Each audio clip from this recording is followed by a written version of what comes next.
Karyanya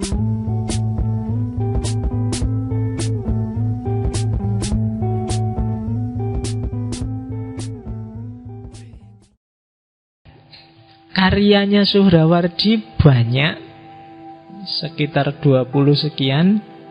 Cuma yang monumental, yang ada hubungannya dengan filsafat iluminasi ada 4. Yang pertama At-Talwihat, yang kedua Al-Muqawamat, yang ketiga Al-Masyari' wal Mutahharat, dan yang keempat Hikmatul Isyraq. Ya, jadi itu urut-urutannya agak kebalik. Harusnya kalau ada yang pengen baca, bacalah yang pertama Al-Masyari' wal Mutahharat. Itu tentang filsafat. Yang kedua baru bacalah At-Talwihat. At-Talwihat itu filsafat peripatetik. Kemudian setelah itu barulah baca Al-Muqawamat. Itu syarahnya At-Talwihat. Kalau di Al-Muqawamat sudah mulai nyinggung-nyinggung istilah-istilah tertentu teknis yang ada hubungannya dengan hikmah isyraqiyah. Baru yang terakhir puncaknya ya carilah Hikmatul Isyraq. Jadi filsafat pencerahan, filsafat pencahayaan, filsafat iluminasi. 4 buku ini bagi yang berminat bisa kalian cari di internet, di download gratis. Ada yang bahasa Persia, ada yang bahasa Arab. Ya, oke. Iyalah, kalau bahasa Persia mesti kalian ndak sama sekali. Kalau bahasa Arab ya bisa dikit-dikit mungkin. Kalau bahasa Indonesia bisa bacanya, cuma pahamnya juga nggak jamin. Ya, ada memang beberapa terjemahannya, cuma ada yang dipotong bab-bab tertentu. Saya lupa itu ya. Ada beberapa penerbit yang menerbitkan itu. Silahkan dicari, nggak apa-apa. Kalau syukur-syukur bisa paham. Kalau nggak paham ya tanya ahlinya. Kalau ahlinya nggak ngerti, karena memang ini ilmu yang tidak sifatnya melulu diskursif ya, kalau ikut fatwanya Suhrawardi, kalau pakai akal saja kalian nggak akan nyampe. Satu-satunya jalan riyadhah, mujahadah, tazkiyatun nafs. Baru kalian bisa paham. Oh, kadang-kadang juga gitu kan. Ilmu itu nggak cuma sejangkauan akalmu. Banyak yang akalmu nggak nyampe.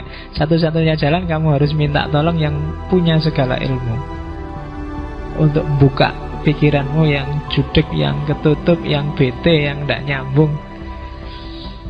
Hanya selama ini kita nggak nyampe kepikiran ke sana karena kita dikondisikan untuk menerima bahwa yang namanya ilmu pengetahuan itu hanya yang masuk akal saja. Padahal akal kita kan sangat terbatas, sementara ilmu itu luasnya tidak terbatas. Jadi akal yang terbatas memahami ilmu yang sangat luas tidak terbatas mesti tidak nyambung. Satu-satunya jalan apa? Minta bantuan yang menguasai ilmu dan menguasai akal. Yang kayak gini sebenarnya logis, cuma kita agak susah menerimanya karena selama ini bagi kita ya ilmu ya yang masuk akal aja, Pak. Yang tidak masuk akal itu bukan pengetahuan, bukan ilmu. Itu pengaruh positivisme, pengaruh modernisme yang kemarin kita bahas satu sesi. Nanti kita lihat seperti apa analisisnya Suhrawardi bahwa ilmu itu tidak cuma yang kelihatan, tidak cuma yang bisa dipikir. Yang kelihatan itu kan cara berpikir induksi, yang rasional saja tidak kelihatan masuk akal, itu kan yang disebut cara berpikir deduksi. Di luar itu masih banyak. Dan ini nanti menginspirasi orang barat melahirkan hermeneutik, teori kritis, pluralisme, dan yang sejenis itu. Karena selama mereka masih ada dalam jebakan positivisme yang rasional dan empiris, orang nggak akan bisa ketemu kebenaran selain kebenaran faktual dan kebenaran empiris. Padahal di luar yang faktual empiris itu banyak kebenaran-kebenaran yang lain. Al-Quran sendiri, ini biar nanti lebih paham kepada Suhrawardi. Al-Quran itu bilang bahwa kebenaran itu kan ada, ini nanti yang mengklasifikasi Ibnu Taimiyah. Katanya Ibnu Taimiyah kebenaran itu ada yang ainul yakin, mungkin pernah dengar ya. Ada yang hakul yakin, ada yang ilmul yakin, ada yang hakul yakin. Ainul yakin itu kebenaran empiris yang bisa dilihat, diakses oleh panca indera. Saya lihat sendiri Pak, saya nonton sendiri Pak, saya dengar sendiri Pak. Itu kebenaran ainul yakin. Itu kan surat At-Takasur itu kan. Tapi lihat sendiri, dengar sendiri nggak mesti benar loh. Ada yang lebih universal, yaitu kebenaran rasional, pakai akal.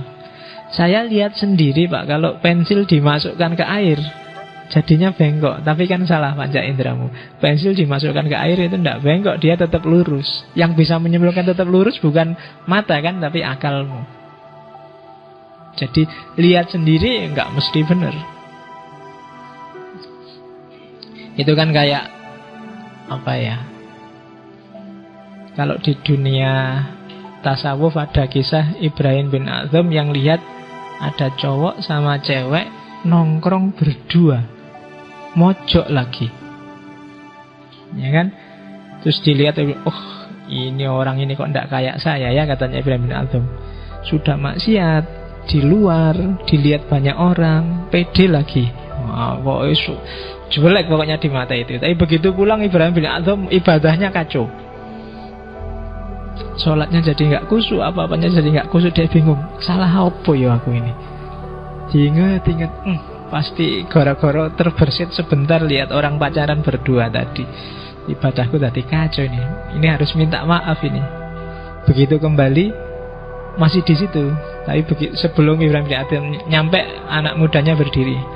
Ibrahim bin Adham, nggak tenang toh sholatmu, ibadahmu nggak tenang toh, gara-gara mikir jelek padaku toh.